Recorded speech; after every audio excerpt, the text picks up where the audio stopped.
What's up, nerds? My name is True DeMille, and this is how to play Rummathon Royale, a strategic rummy-style card game for 2 to 6 players that plays in about 60 minutes. In Rummathon Royale, you'll race to complete sets, disrupt your opponents, and be the first to clear your hand to declare victory. In Rummathon Royale, players compete over multiple rounds to complete unique sets and sequences with number and action cards. Each round, your goal is to complete a specific sequence from your rule card and strategically clear your hand. The player with the highest score at the end of the agreed-upon number of rounds is crowned the Rummathon Royale champion. We suggest starting with 4 to 6 rounds until you're ready for the ultimate marathon of all 12 rounds of Rummathon Royale. In Rummathon Royale, there are 96 number cards in 4 colors, numbered 1 through 12, that are used to complete your sequences. 16 special action cards to help you or hinder your opponents, including 8 flex cards, 2 block cards, 2 burden cards, 2 bypass cards, and 2 sabotage cards, and 6 rule cards that outline each player's round-by-round sequence goals. And then there are 8 display cards with visual examples of required sequences to help players during gameplay.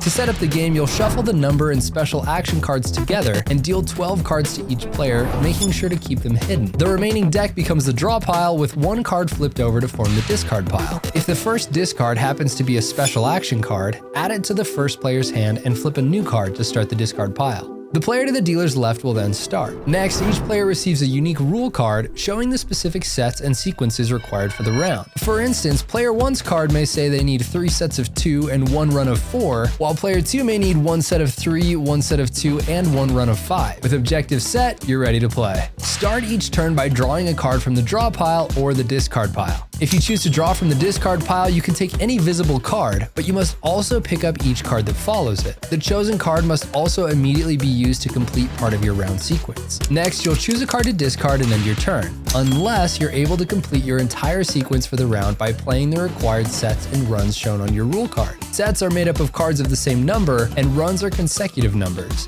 Keep in mind that some sequences may require cards of the same color as well. If you are able to complete your round sequence, your next aim is to go out by discarding the rest of your cards onto your own or other players' sequences. Alternatively, you may also declare Rummathon Royale at the start of your next turn, which allows you to advance to the next sequence while others are still on the current round.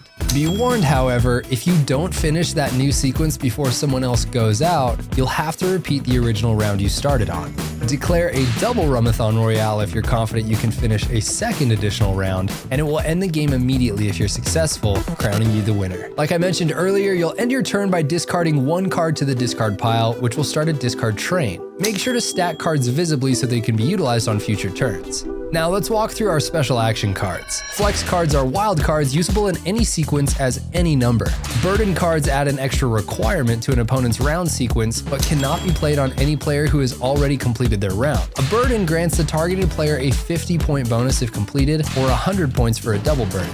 But if the player fails to complete it, the points go to the player who assigned the burden, acting as a strategic bounty. Bypass cards skip any opponent's turn, and block cards protect your own sequences from interference. A second block card can defend another player's sequence. If you happen to be the player that was blocked, you won't be able to play on your own sequence or declare Rummathon Royale during this round. And sabotage cards remove all flex cards from opponents' hands, reshuffling them into the deck.